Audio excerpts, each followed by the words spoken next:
Hello friend, Jai Jagannath, most welcome to my new blog.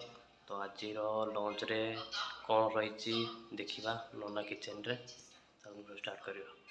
Video यदि भल लगता तो लाइक शेयर सब्सक्राइब करदेवे। कौन स्पेशल नना?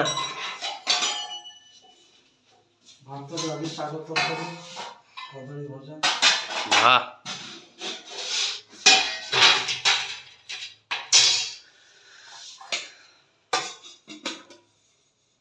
ये आइला गरम गरम भात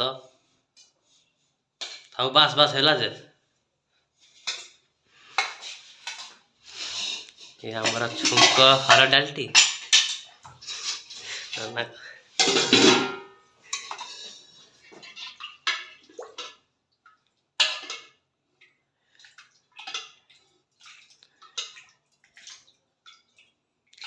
डाली गला रेडी।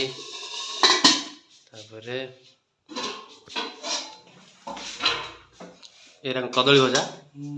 तो यहाँ कदली भजा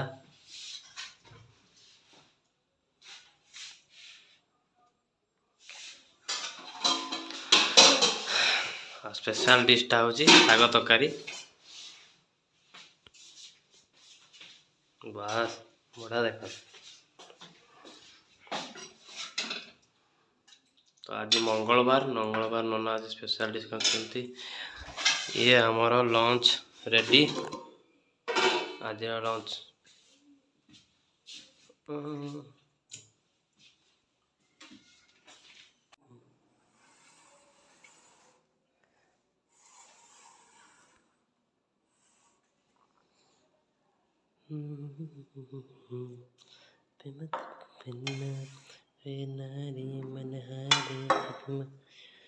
कदली भजा शाग खाई नवा।